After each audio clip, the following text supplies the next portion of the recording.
വെക്കേഷനൊക്കെ അടിച്ചു പൊളിച്ചിരിക്കുകയാണെങ്കിൽ നിങ്ങളുടെ മുമ്പിലേക്ക് ഏറ്റവും ഷോക്കിംഗ് ആയിട്ടുള്ള ഒരു ന്യൂസ് ആയിരിക്കും നിങ്ങളുടെ പബ്ലിക് എക്സാമിൻ്റെ റിസൾട്ട് എന്ന് പറയുന്നത്. അപ്പോൾ റിസൾട്ടിൻ്റെ ഡേറ്റ് ഒഫീഷ്യലി അനൗൺസ് ചെയ്തിട്ടുണ്ട്.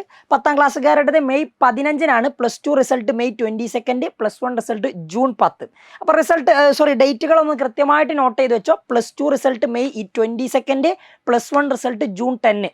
അപ്പോൾ ഒരുപാട് ആൾക്കാർക്ക് കൺഫ്യൂഷൻ ഉണ്ടാവും, +1 ഇംപ്രൂവ്മെൻറ്റ് എക്സാമും കൂടി എഴുതിയിട്ടില്ലേ. അപ്പോൾ ഇംപ്രൂവ്മെൻറ്റിൻ്റെ റിസൾട്ട് നിങ്ങൾക്ക് വരാൻ പോകുന്നത് മെയ് 8-നാണ്. ഈ മെയ് 8-ാം തീയതി ഇംപ്രൂവ്മെന്റ് റിസൾട്ടും കൂടി വന്നിട്ട് ആ മാർക്കും കൂടി ആഡ് ചെയ്തിട്ടായിരിക്കും നിങ്ങളുടെ +2 റിസൾട്ട് മെയ് 22-ന് വരുന്നത്. സോ ആ കാര്യം കൃത്യമായിട്ട് നോട്ട് ചെയ്ത് വെച്ചോ. അപ്പോൾ അതിൽ പ്രത്യേകിച്ച് കൺഫ്യൂഷനും കാര്യങ്ങളൊന്നും ഉണ്ടാവില്ല. ഇംപ്രൂവ്മെന്റ് എഴുതി ഒരുപാട് ആൾക്കാരുണ്ട്. ഓക്കെ, അപ്പോൾ റിസൾട്ട് കുറേ ആൾക്കാർക്ക് അപ്ഡേറ്റഡ് ആയിട്ടുണ്ടാവും. അതായത് മാർക്ക് കൂടിയ ആൾക്കാരുണ്ടാവും. കുറഞ്ഞ മാർക്കാണെങ്കിൽ നിങ്ങളുടെ പഴയത് തന്നെ ആയിരിക്കും കേട്ടോ എടുക്കുക. സോ അത് മനസ്സിലാക്കി വെക്കുക. അപ്പോൾ റിസൾട്ട് +2-ൻ്റെത് വരുന്നത് മെയ് 22-നാണ്, ഇൻക്ലൂഡിങ് ഇംപ്രൂവ്മെൻറ്റ് റിസൾട്ട്. ആ ഇംപ്രൂവ്മെൻറ്റ് റിസൾട്ടും കൂടി അപ്ഡേറ്റ് ചെയ്തിട്ടുള്ളതായിരിക്കും.